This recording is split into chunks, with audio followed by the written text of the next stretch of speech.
Meus queridos, tudo bem? Vamos dar continuidade então aos nossos estudos, né? A gente iniciou nessa semana que passou, começamos essa apostila 3, né? A unidade 3, e vai tratar basicamente sobre o continente americano e que tem a ver com o nosso projeto, que é a construção do site. Aí a gente vai começar a fazer as relações, tá? Na verdade, o trabalho é de vocês fazerem essas relações, mas eu vou ajudar vocês durante as lives. Agora a gente vai falar então de características gerais do continente americano. Eu vou retomar alguns pontos do que a gente já conversou. Vamos dar continuidade então. A ideia desse continente americano, o nome dele vem em homenagem ao Américo Vespucci, que viveu ali entre o século XV e XVI. Embora não seja ele atribuído a chegada, a descoberta, entre aspas, do continente americano, e sim de Cristóvão Colombo, é a ele dado essa homenagem, porque foi ele que vai anunciar isso, né, depois como um novo continente, uma nova terra descoberta, totalmente independente, tanto do mundo conhecido naquele momento, né, dos europeus, que era basicamente a Europa, a África e uma parte da Ásia. Cristóvão Colombo, quando chega aqui, ele acredita que tenha chegado na Índia, não é? Isso tem a ver com todos os sistemas de crenças que ele possuía, né? Ele era cristão, seguia toda a ideologia da Idade Média, em que acreditava que a Terra era plana, e então ele acreditava que tivesse chegado em outra porção do continente, da parte, perdão, indiana, né, da parte asiática. O que depois foi descoberto, tempos depois, que não foi. Não era, né, era um continente totalmente independente fisicamente dos demais conhecidos por ele.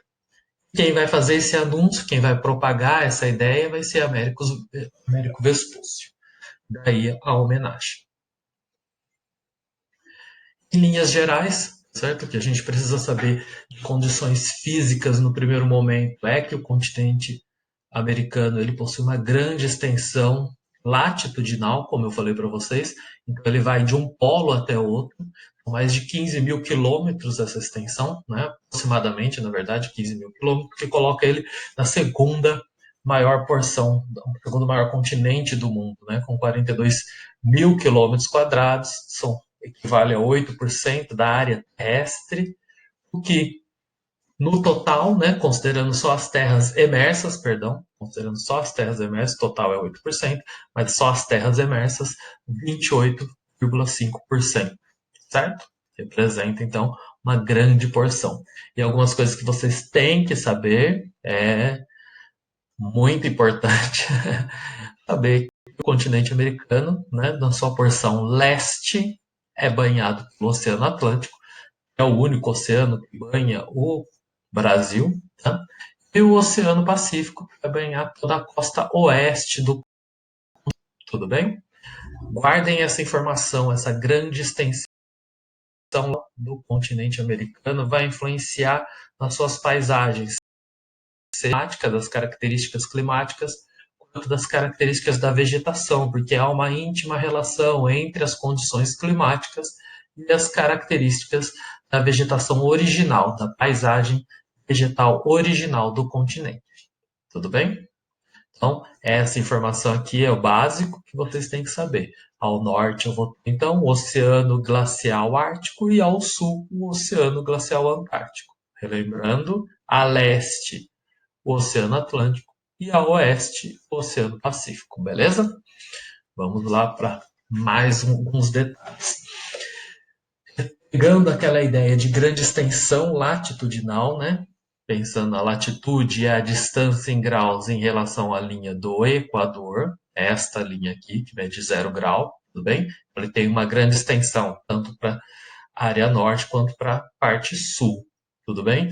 O que vai fazer com que ele seja cortado por 4 paralelos principais: o Círculo Polar Ártico, aqui no extremo norte, o Trópico de Câncer, a linha do Equador, o Trópico de Capricórnio, o que coloca ele em diferentes zonas. Zona intertropical, essa área representada de rosa aqui, tá certo? Que a gente vai ter o clima tropical, tudo bem? Climas onde há um predomínio dos dias quentes e condições úmidas. Já nessa parte amarela, predomina o clima temperado, tá certo? Ou subtropical aqui nessa região, que é uma transição do tropical para o temperado que vai predominar. Climas polares, tá certo? Sobre a influência da presença dos polos, né? Da proximidade com os polos. Isso tudo vai influenciar, como eu disse, na questão da vegetação. Nós vamos ver algumas imagens daqui a pouco. Outra característica de divisão, então a gente vai dividir o continente americano, regionalizá-lo, tá certo? Principalmente por dois aspectos, por características fisiográficas, né? E por características econômicas, né? Socioeconômicas, culturais e históricas. Primeiro a gente vai focar aqui nessa divisão física, certo? Onde o continente americano, tudo isso, continente americano, né? Lembrando, quem nasce no continente americano são americanos, não é só quem nasce aqui nos Estados Unidos, então todos nós somos americanos, por nascermos neste continente, na América. Ela vai ser subdividida em 3 outros subcontinentes.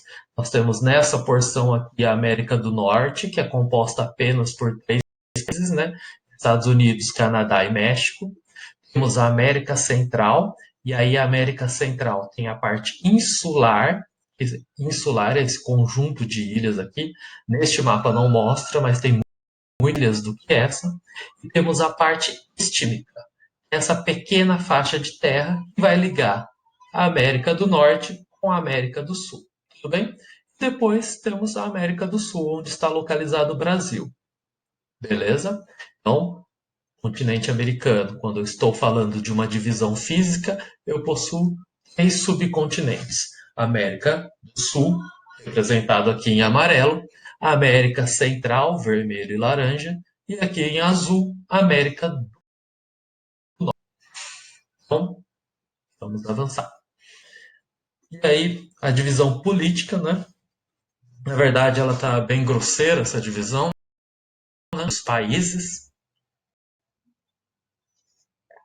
Nós temos o Canadá, que é representado em roxo, e essas centenas, dezenas de ilhas, tudo bem? Então, aqui é o Canadá. Este vermelho aqui, Alasca, ele é um estado dos Estados Unidos, então os Estados Unidos compreende essas duas áreas, certo? A grande massa aqui, Estados Unidos, mas o Alasca. Um estado, como São Paulo é um estado do Brasil, o Alasca é um estado dos Estados Unidos. Não confunda isso, não pense que são países diferentes, não. E, por último, né, o terceiro aqui país do continente, da América do Norte, né, do subcontinente da América do Norte, nós temos o México. Certo? A gente vai ver que o México está presente em 2 divisões. Neste momento, a gente vai entender México, Estados Unidos e Canadá pertencente à América do Norte. E aqui tem a Groenlândia, ok? A Groenlândia fisicamente está na América do Norte, mas politicamente ela é ligada à Europa, ligada a ela é pertencente à Dinamarca, embora ela exerça funções políticas de certa forma independente, certo? Mas ela é ligada politicamente à Dinamarca, ok? Mas quando a gente fala América do Norte, a gente sempre vai lembrar desses 3 países: México, Estados Unidos e Canadá. Aqui nesse outro mapa, a gente já vai ver as características físicas, tá? A gente vai ver esse relevo com uma composição predominante de 3 formas, tá certo? A gente vai ter os Montes Apalaches, esse mapa está um pouquinho apagado, mas no próximo creio que vai dar para ver melhor. A gente tem as planícies, principalmente as planícies costeiras, temos aqui as penínsulas, certo? Um grande conjunto de ilhas também aqui. Temos aqui, chamando a atenção, a grande montanha rochosa, um dobramento moderno, uma área de atividade sísmica muito forte, tá certo? E aqui ela se estende também ao continente, ao México, vai ganhar o nome de Sierra Madre. Eu tenho as montanhas rochosas, e aqui no México ela vai receber o nome de Sierra Madre, beleza? E nesta porção aqui do México, eu vou ter o Grande Planalto Mexicano, ou Grande do México, beleza? Lembra aqui, ó, lembra desse nomezinho aqui, Golfo do México. Mais para frente a gente vai estudar um pouquinho sobre ele, que é uma área onde concentra grandes poços de petróleo, extração de petróleo nessa área, e também aqui se forma uma corrente de água, né, uma corrente oceânica quente. Essa corrente oceânica que vai se deslocar para o Atlântico, atingindo até regiões ao norte ali da Europa. Isso vai estimular e vai a atividade pesqueira lá, que vai permitir que a área que essa corrente chega, ela não permite, na verdade, que o mar se congele, que o oceano se congele. Então, vai fazer com que a atividade pesqueira, principalmente do bacalhau ali na Noruega, seja muito intensa. Tá? Então, ela vai influenciar uma corrente de água oceânica que se forma aqui, vai se deslocando até atingir o norte do continente europeu. Beleza? Avançando um pouquinho, o nosso mapa, o que eu falei para vocês, ele dá para ver muito melhor, né? A ondulação, a rugosidade do relevo. Consigo ter uma rugosidade muito maior, né? Uma visão dessa rugosidade muito maior. Percebe-se a montanha rochosa, todo o continente aqui cortando, entrando ao México, né? Onde eu vou ter chegando às regiões planálticas aqui, onde vai se localizar a capital, a cidade do México, certo? Então, as montanhas rochosas, aqui que eu falei para vocês, Monte Apalaches e as planícies centrais e costeira, beleza? Um conjunto de ilhas aqui pertencente ao Canadá. Esta região aqui, tá vendo? Azulzinha, é uma região dos Grandes Lagos, tá? Olha a dimensão desse lago. É possível, nessa imagem de satélite, identificar esses lagos. Uma região muito importante, industrializada, densamente urbanizada, tudo bem? Tanto no nordeste aqui dos Estados Unidos, como no sul, sudeste aqui do Canadá. Ela está ali na fronteira entre Estados Unidos e Canadá. Aqui eu tenho uma parte da América Central, que é a parte istmica, não é? Composta aqui por Belize, Guatemala, Honduras, El Salvador, Nicarágua, Costa Rica e o Panamá. E nesta porção aqui, na capital, aqui bem onde está esse canal do Panamá, ligando o Oceano Atlântico ao Oceano Pacífico, encurtando muito a distância de comércio. Então, é uma rota comercial muito importante, tudo bem? Aqui tem o Mar do Caribe, onde vai ter as ilhas e a gente vai mostrar daqui a pouco. Beleza? Então, eu tenho a América Central, que a gente chama de istmica. Esse formato de terra, eu tenho uma porção de terra pequena, fininha, né? Ligando outras duas grandes massas de terra, vou chamar de istmo, beleza? Então eu tenho a América do Norte e a América do Sul ligadas pelo istmo da América Central. Por isso eu vou dizer que a América Central tem tanto a porção istmica como a porção insular, que a gente vai ver aqui, né, nesse slide. A porção insular, então. Insular, lembrando, conjunto de ilhas. Aqui, vem desse ponto cinza aqui essa pontinha é os Estados Unidos. Miami, a parte da Flórida. Bem pertinho dela tem o quê? Bahamas e Cuba, beleza? Lembra quando a gente estudou Guerra Fria, crise dos mísseis? Imagina a União Soviética colocar mísseis aqui, muito próximo ao território dos Estados Unidos. E fica um pouco mais claro todo esse conflito, né, da crise dos mísseis. Tudo bem?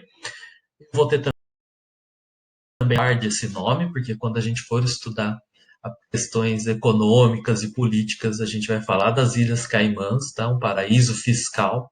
A gente guarde esse nome. Temos Jamaica, terra do Bob Marley, as Bahamas, beleza? Nós temos a República Dominicana e o Haiti, essa mesma ilha, Porto Rico, e deixa eu puxar aqui essa imagem, aqui Barbados, terra da Rihanna, né? Santa Lúcia, se vocês lembram do vídeo do ano passado. Barbados, terra da Rihanna. Né? Aí que ela nasceu, depois que ela mudou para os Estados Unidos. Trinidad e Tobago, também uma ilha bem conhecida. Então tem aqui as Antilhas, tudo bem? Essa região aqui a gente chama de Antilhas, essa região aqui a gente chama de Mar do Caribe, beleza? Eu tenho esse conjunto de ilhas, várias ilhas, pertencente à América Central, e a gente chama de América Central Insular. Agora indo para questão física aqui, ó, que eu gostaria que vocês observassem essa rugosidade que apresenta no mapa. Ela está em tons azuis, né? Esbranquiçado, azul escuro. São dobramentos causados pelo choque das placas. Então, nessas áreas, a gente vai ter uma intensa atividade sísmica. Lembrando, em 2008 ocorreu um grande terremoto aqui no. Acho que foi 2008, vou conferir a data de passo com certeza. Mas teve um grande terremoto aqui no Haiti, destruindo muito a capital, onde o Brasil, aliado à ONU, vai mandar agentes da paz, né, soldados, o Exército da Paz da ONU, para tentar organizar a cidade, que foi totalmente destruída. Inclusive, o governo brasileiro, nesse período, vai firmar uma parceria com o governo do Haiti. Muitos vão vir para cá, vão vir aqui para a Unicamp estudar para terminar a sua graduação, que a ideia é eles virem para cá, as pessoas que estavam em fase de graduação, de formação, virem para cá estudar, concluírem seu curso, voltar para lá, poder ajudar na reconstrução, porque até essas atividades foram suspensas devido ao tamanho desastre que ocorreu.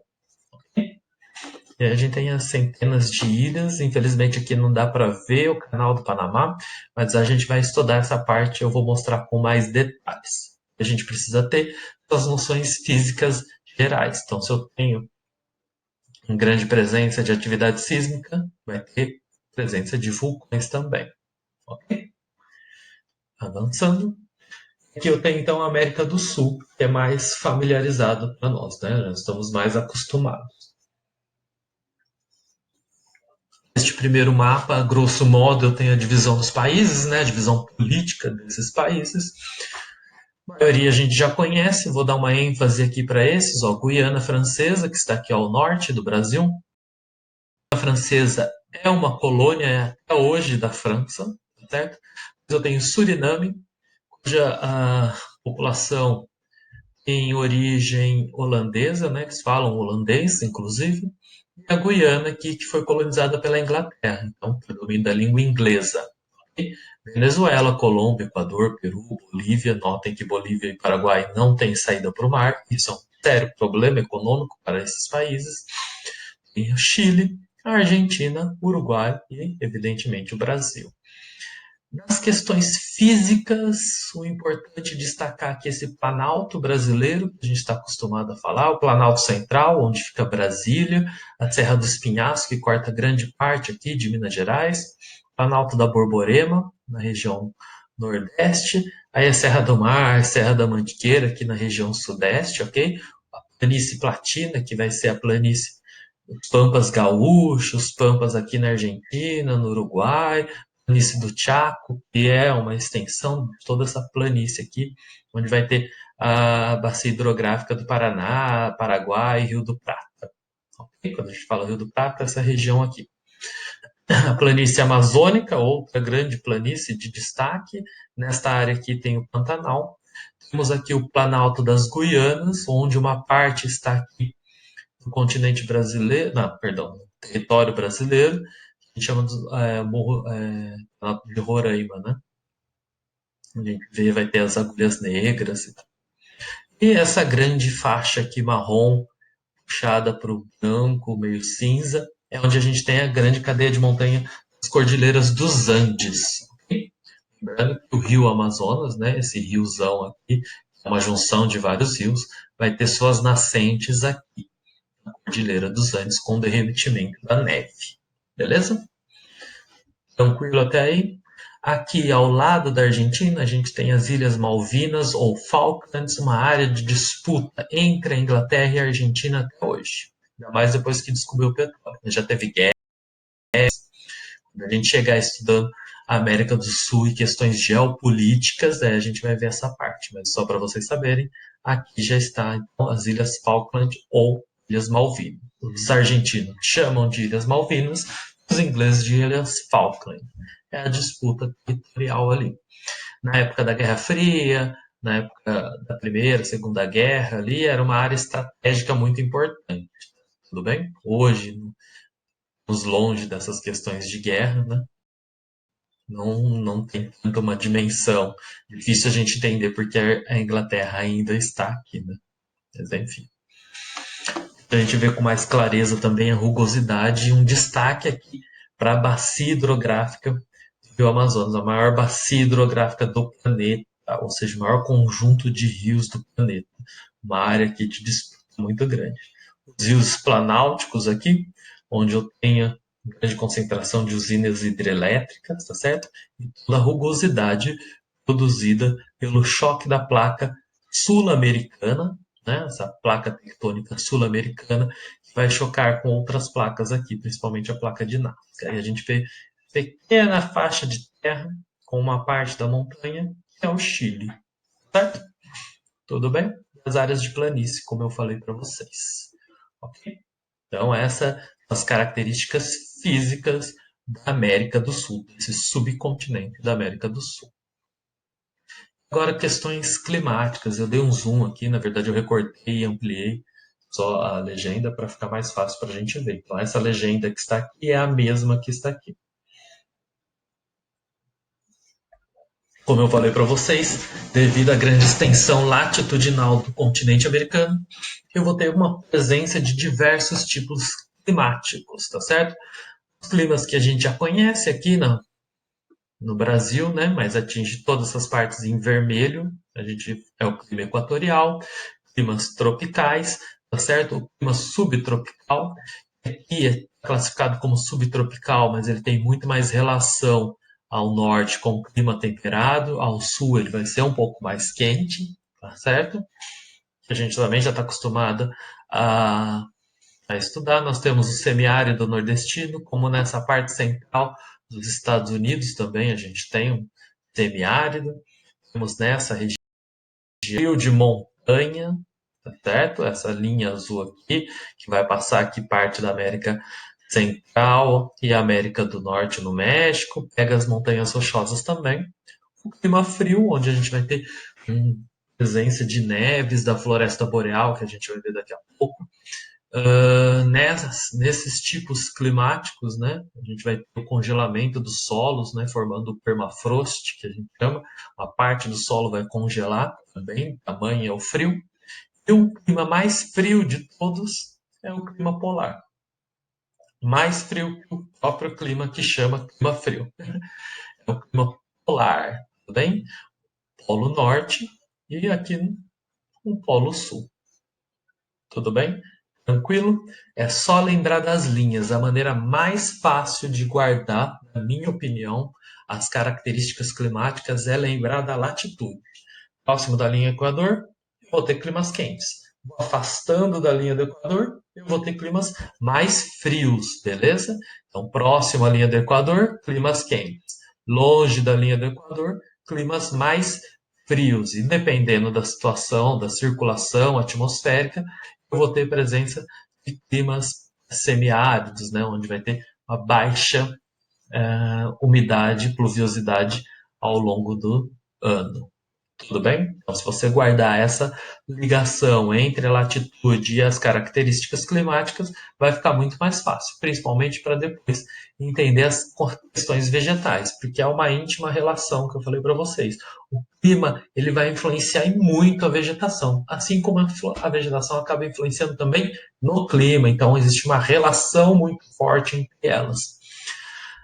As vegetações que estão presentes no Brasil, a gente já está acostumado, mesmo porque o ano passado a gente viu o Brasil o ano inteiro, então a gente começou com características gerais do Brasil e depois foi vendo região por região. A gente já passou pela maioria dessas vegetações, ok? Eu vou dar um destaque aqui para a tundra, tudo bem? É aquela vegetação que vai aparecer nessa região polar no verão, com o derretimento de parte dessa neve no verão, vai surgir pequenos musgos, uma vegetação rasteira, bem pequenininha. Tudo bem? É ela que a gente vai chamar de tundra. É uma vegetação adaptada a esse tipo de clima. Porque eu não vou encontrar, por exemplo, um arbusto, eu não vou encontrar uma árvore, né, uma arbórea, uma árvore de grande porte ali na região polar, porque o transporte de água pelas plantas é um transporte de água sem gasto de energia célula. Se eu tenho uma vegetação de grande porte em climas polares, vai congelar essa água, não vai permitir o desenvolvimento dessa planta. Por isso eu vou encontrar somente as tundras no verão. Aí já no clima frio, onde eu vou ter uma possibilidade de existência de uma vegetação adaptada, eu vou ter a chamada floresta boreal, aí também pode chamar de taiga ou coníferas, tá? Coníferas, o pinheiro, aquele pinheirinho de Natal que a gente vê em filme hollywoodiano, ele é retirado desta floresta aqui, dessa floresta boreal, a taiga. Ok? Vou ter também a floresta temperada, ela é um pouquinho diferente aqui. Nossa, eu vou ter a presença de pinheiros aqui. Aqui no Brasil eu tenho uma vegetação específica, que é a floresta de araucária, que ela é uma prima desse pinheiro, mas ela só aparece aqui no Brasil, essa araucária. Beleza? A floresta temperada ela tem um pouco mais de diversidade, né, de plantas comparado com a floresta basicamente a presença de pinheiros, mas ela é menos diversa do que uma floresta equatorial. Né? Nesse caso de biodiversidade, a floresta equatorial é a mais biodiversa comparada em relação à temperada ou à boreal. Tá bem?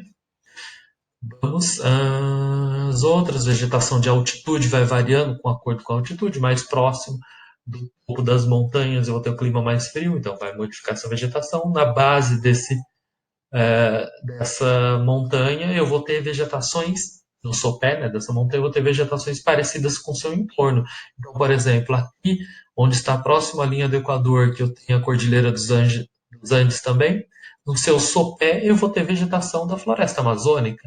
Já aqui no Canadá, nas montanhas rochosas, ó, de um lado eu vou ter floresta boreal, ter floresta temperada. Então, quando eu falo vegetação de montanha ou de altitude, essa vegetação no sopé da montanha é parecido com o seu entorno e no topo dessa montanha vai ser parecido, então, com vegetações mais rasteiras, uma vegetação vai perdendo, né? Vai diminuindo sua altitude devido ao frio, sua altura, perdão, vai diminuindo sua altura devido ao frio, ok? Essas são as vegetações principais. Então, exemplo de vegetação rasteira que vai formando uma floresta temperada, os cactos associados às eras desérticas, né? As pradarias associadas aos climas temperados, aos climas, alguns climas subtropicais, a taiga, né? Ó, um monte de pinheirinho aqui. Então, notem que comparado com a floresta temperada, ela é menos biodiversa. Vamos ver pinheiro, pinheiro, pinheiro para tudo quanto é lado.